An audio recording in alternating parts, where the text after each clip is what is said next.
시편 51편 10절로 19절까지 말씀입니다.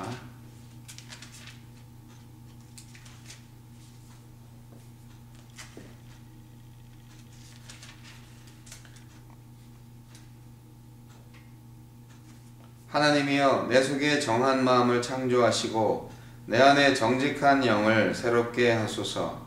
나를 주 앞에서 쫓아내지 마시며 주의 성령을 내게서 거두지 마소서. 주의 구원의 즐거움을 내게 회복시켜 주시고 자원하는 심령을 주사 나를 붙드소서. 그리하면 내가 범죄자에게 주의 도를 가르치리니 죄인들이 주께 돌아오리이다. 하나님이여, 나의 구원의 하나님이여, 피 흘린 죄에서 나를 건지소서. 내 혀가 주의 의를 높이 노래하리이다. 주여, 내 입술을 열어주소서. 내 입이 주를 찬송하여 전파하리이다. 주께서는 제사를 기뻐하지 아니하시나니 그렇지 아니하면 내가 드렸을 것이라. 주는 번제를 기뻐하지 아니하시나이다. 하나님께서 구하시는 제사는 상한 심령이라. 하나님이여, 상하고 통회하는 마음을 주께서 멸시하지 아니하시리이다. 주의 은택으로 시온의 선을 행하시고 예루살렘 성을 쌓으소서. 그때 주께서 의로운 제사와 번제와 온전한 번제를 기뻐하시리니 그때 그들이 수소를 주의 제단에 드리리이다. 아멘. 이 말씀을 통해서 함께 나누고자 하는 교훈은 주께서 원하시는 예배, 주님이 기뻐하시는 제사에 관한 말씀입니다. 새번역 성경으로 다시 읽어드리면 이런 느낌이 많이 살아납니다. 하나님, 내 속에 깨끗한 마음을 창조하여 주시고 내 속을 견고한 심령으로 새롭게 하여 주십시오. 주님 앞에서 나를 쫓아내지 마시고 주님의 성령을 나에게서 거두어 가지 말아 주십시오. 주님께서 베푸시는 구원의 기쁨을 내게 회복시켜 주시고 내가 지탱할 수 있도록 내게 자발적인 마음을 주십시오. 반역하는 죄인들에게 내가 주님의 길을 가르치게 하여 주십시오. 죄인들이 주님께로 돌아올 것입니다. 하나님, 나를 구원하시는 하나님, 내가 살인죄를 짓지 않게 지켜주십시오. 내 혀가 주의 의로우심을 소리 높여 외칠 것입니다. 주님, 내 입술을 열어주십시오. 주님을 찬양하는 노래를 내 입술로 전파하렵니다. 주님은 재물을 반기지 아니하시며 내가 번제를 드리더라도 기뻐하지 않으십니다. 하나님께서 원하시는 재물은 찢겨진 심령입니다. 오 하나님, 주님은 찢겨지고 짓밟힌 마음을 멸시하지 않으십니다. 주님의 은혜로 시온을 잘 돌보아 주시고 예루살렘 성벽을 견고히 세워 주십시오. 그때 주님은 올바른 제사의 번제와 온전한 제물을 기쁨으로 받으실 것이니 그때 사람들이 주님의 제단 위에 숫송아지를 드릴 것입니다. 아멘. 하나님은 상한 심령을 원하시는 분입니다. 그냥 의미 없이 형식적으로 드리는 예배를 너무나 싫어하시는 분이고요. 그리고 마음이 담겨져 있지 않은 예물, 그러한 제물을 드리는 것보다 죄를 가슴 아파하고 회개하는 마음을 가지고 하나님 앞에 나오는 것을 더 기뻐하십니다. 죄가 있는데 죄를 감추고 제물로 환심을 사려는 태도, 그거 하나님 정말 미워하시거든요. 저와 여러분, 하나님 앞에 나아갈 때 어떠한 마음으로 나아가는지 돌이켜 보아야 합니다. 정직하고 간절하고 진실한 마음으로 하나님께 나아가시기 바랍니다. 예배를 드렸다는 사실에 만족하지 말고 하느님이 기뻐하실 만한 예배인지 생각해 봐야 하는 것이죠.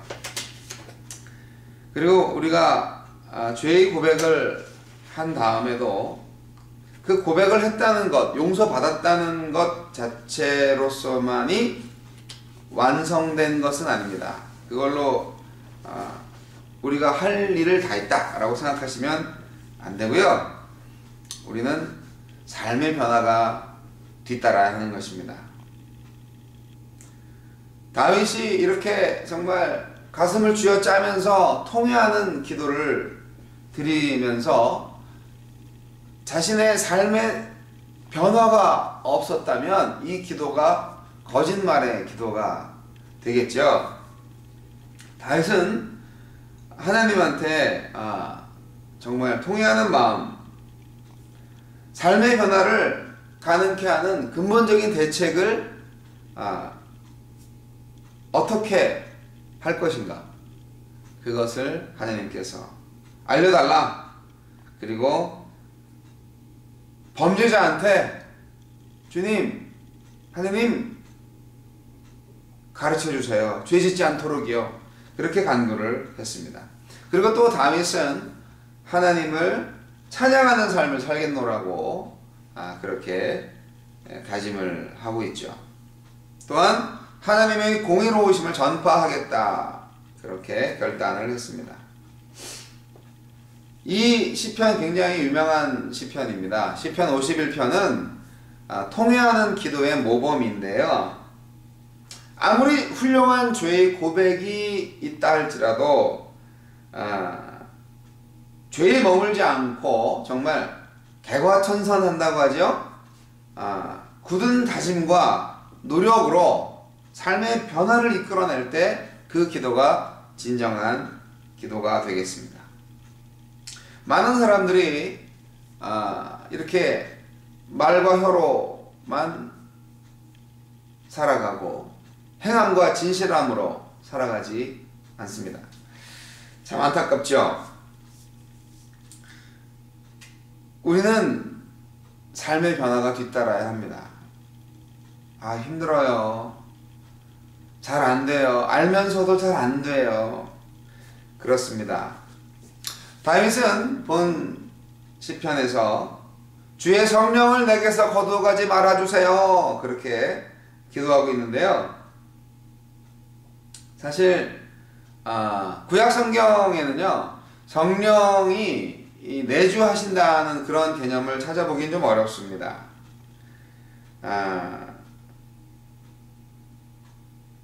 성령의 내주하심은 사실은 이제 신약에 나와서 예수 그리스도를 믿고 중생할 때 그때 성령께서 오셨기 때문에 우리가 중생을 하게 되는 그러한 교훈으로 우리는 성경에서 알 수가 있습니다. 근데 구약 성경 시대에 중생의 어떤 그런 것보다는 저는 하나님의 영에 이끌림 받는 그러한 다윗의 고백이 의미가 있다고 생각을 합니다. 여러분, 아담의 타락 이후에 모든 사람들은 영락 없이 죄로 인하여서 부패하고 망가진 그러한 버림받은 인생을 살았습니다. 그런데 하나님께서 그들을 인도하시죠. 생명의 길로 인도하십니다. 하나님께 나아갈 수 있는 길은 하나님의 영이 인도하실 때라만 가능합니다. 구약시대 사람들도 저는 똑같다고 생각합니다. 자기 스스로의 힘으로는 하나님 앞에 나아갈 수가 없지요. 여러분, 성령의 어떤 강력한 어떤 그 오순절날 그런 강력한 임재는 없지만 개인적으로 성령께서 삶을 인도하셨다고 저는 생각을 합니다. 다윗의 인생이 그랬다고 저는 믿습니다.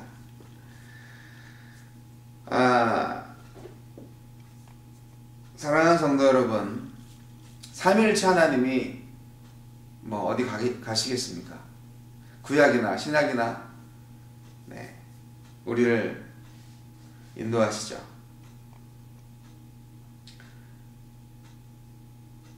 여러분, 기도에는 이렇게 죄의 고백이 항상 뒤따라야 합니다. 우리는 늘 간구를 많이 합니다. 다윗이 철저하게 자기의 죄를 고백하는 것, 그리고 나는 죄인입니다, 그렇게 말할 수 있었던 최고의 그 경험은 아마도 밧세바 간음 사건이었을 것입니다. 자기가 그렇게 죄에 빠질 줄을 스스로 몰랐을걸요. 그래서 나는 정말 죄인이구나, 나는 정말 나약한 인간이구나, 그렇게 느꼈을 겁니다. 다윗은 자신의 죄를 하나님 앞에 간절하게 고백하면서 용서하는 기도를 드림으로써 똑같이 죄인일 수밖에 없는 인간들 속에서 신앙의 영웅이 될 수 있었습니다. 그리고 그렇기 때문에 하나님의 기뻐하시는 자가 될 수 있었던 거죠. 인간은 다 똑같아요. 죄인이에요. 의인 없어요. 그런데 다윗이 다른 점은 그거를 깨닫고 있었다는 거죠. 자기가 죄인이라는 것을 알고 있었다는 거예요. 자기가 저지르는 일들, 생활하는 것들, 정말 나는 법 없이도 살 수 있어 라고 스스로 생각하는 사람들 많습니다. 입술로는 죄인이라고 말하면서 속으로는 나는 쟤보단 낫지, 그렇게 생각을 할 수 있는데요, 하나님 앞에서는 모두가 다 죄인입니다. 이것을 다윗은 알고 있었어요. 그리고 다윗은 철저히 회개했다는 것입니다. 참회했다는 것입니다. 그리고 삶의 변화를 결단했다는 것입니다. 죄의 고백 없이 나의 필요만을 열심히 아우르는 것은 글쎄요, 이기적인 욕심에 이끌려서, 어떤 정욕에 이끌려서 구하는 잘못된 기도라고 할 수가 있습니다. 사랑하는 성도 여러분, 우리는 기도할 때 우리의 허물과 죄악을 고백하면서 나는 곤고한 사람입니다, 바울의 고백처럼 간절히 우리의 통회하는 심령을 바치는 것이 필요할 줄로 믿습니다. 그리고 기도라는 게 그렇습니다. 하느님이 자동으로 오토매티컬하게 되는 그러한 삶으로 인도하시지는 않습니다. 언제나 항상 성령 하느님의 깨달음과 조명하심과 함께하심과 인도하심을 통하여서 우리가 순종의 기회를 얻게 해주십니다. 하나님께 나의 요구와 소원만을 아뢰는 기도는 어떤 면에서는 한마디로 얘기해서 주술적인 기도밖에는 안 됩니다. 무당 굿하는 거랑 똑같고요. 참된 기도는 나의 의지와 계획을 하나님께 맡기는 것이 중요한데요. 네, 맡기셔야죠. 그 맡긴다는 것은 무엇을 의미합니까? 하나님의 뜻에 순종한다는 것을 의미합니다. 여러분, 기도가 없는 삶은 물 없는 셈입니다. 그래서 더 중요한 것은 무엇을 위해 기도하느냐가 중요하죠. 여러분, 받기만을 위해서 간구하는 그런 아주 어린아이와 같은 초보적인 기도의 수준에 머물러 계시지 마시고 정말 하나님의 말씀을 준행하고자, 하나님 말씀해 주세요, 제가 주의 종이 듣겠습니다, 그렇게 사무엘상 3장 9절 말씀처럼, 또 이사야서 6장 8절 말씀처럼 주님, 제가 여기 있습니다, 나를 보내주소서, 그렇게 기도할 수 있는 성숙한 진정한 하느님의 종의 기도가 오늘 필요한 것입니다.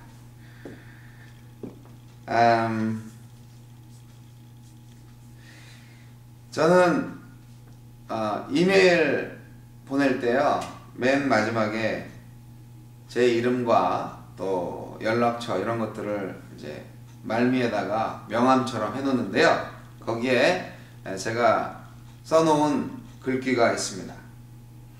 예수 믿고 정직하게 삽시다 라는 말입니다. 여러분, 외경에 보면요, 외경에 그 에스드라 1서에 나오는 얘기가 있습니다. 페르시아 왕 다리우스의 어떤 그 얘기인데요, 다리우스 왕을 지키는 3명의 젊은이들이 있었습니다. 아마 침실까지 가까이 근접한 어떤 그런 종들이었던 것 같아요. 그런데 그 젊은이들이 이제 서로 이제 말싸움을 합니다. 그들이 무엇을 주제를 놓고 얘기를 하냐면, 이 세상에서 가장 큰 게 뭐냐, 이 세상에서 가장 강한 게 뭐냐, 그런 토론이었다고 합니다. 그들은 각자의 종이에다가 자기의 답을 써가지고 다리우스 왕의 베개 밑에 넣어두고 왕이 깨어나면 판결을 받기로 했습니다. 잠에서 깨어난 왕은 만조백관을 모아놓고 그 젊은이들의 설명을 차례로 들었습니다. 첫째 젊은이는 술이 가장 강한 것이라고 설명을 했다고 합니다. 두 번째 젊은이는 왕이라고 설명을 했고요. 세 번째 젊은이는 뭐라고 그랬을까요? 여인이 가장 강합니다. 그렇게 얘기를 했다고 합니다. 그런데 이 사람의 말이 끝나지 않습니다. 여인이 가장 강합니다. 그러나 진실은 그 모든 것을 이깁니다. 그렇게 말했다고 합니다. 이 사람이 누구냐면 바로 수룹바벨이라고 하는 젊은이였습니다. 그래서 모든 신하들과 그 왕이 무릎을 치면서 외쳤습니다. 그렇다! 가장 위대한 것은 진실이다! 그것은 무엇보다 강하다! 그렇게 말입니다. 우리의 마음은 선지자 예레미야가 말한 것처럼 만물보다 심히 부패한 것입니다. 그러나 각자 우리 모두가 자신을 속이는데 정말 비상하고도 가공할 만한 재주를 제발 부리지 말고 하느님을 속일 수 없잖아요. 진실해야 됩니다. 사람들은 정말 각자 자기 자신을 속이는 놀라운 능력을 갖고 있어요. 자기가 지금 거짓말 하는지도 몰라요. 자기를 속인다는 표현은 참 정말 성경이 너무 날카롭다 하는 것을 제가 알게 됩니다. 누구도 하나님을 속일 수 없습니다. 하나님께서는 중심에 진실을 원하십니다. 오늘 하나님께 진실한 기도를 드리시지 않으시겠습니까? 기도하겠습니다. 주님, 내 속에 깨끗한 마음을 창조하여 주시고 내 속을 견고한 심령으로 새롭게 하여 주옵소서. 주님, 주의 성령을 의지하게 하여 주옵소서. 오직 진실함으로 하느님께 나아가기를 원합니다. 주님, 내 마음속에 있는 모든 더러운 죄악들을 주님께 낱낱이 고백하고 주께서 베풀어 주실 용서를 받기를 원합니다. 주의 피로 깨끗게 하여 주시옵소서.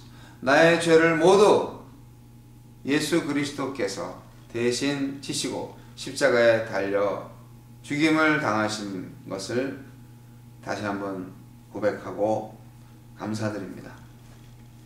주님, 내 죄를 대신 짊어지신 예수님,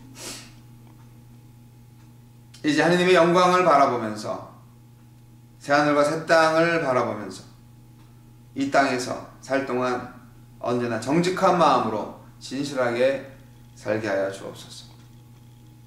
거짓된 마음, 부패한 마음 다 내려놓고 하느님의 놀라우신 은혜와 사랑에 힘입어서 순종함으로 내 뜻대로 아니하고 하느님 뜻대로 살아가는 그러한 성령의 열매를 거두는 하느님의 백성으로 하느님의 종으로 살겠습니다. 주여 인도하여 주옵소서. 예수님 이름으로 기도합니다.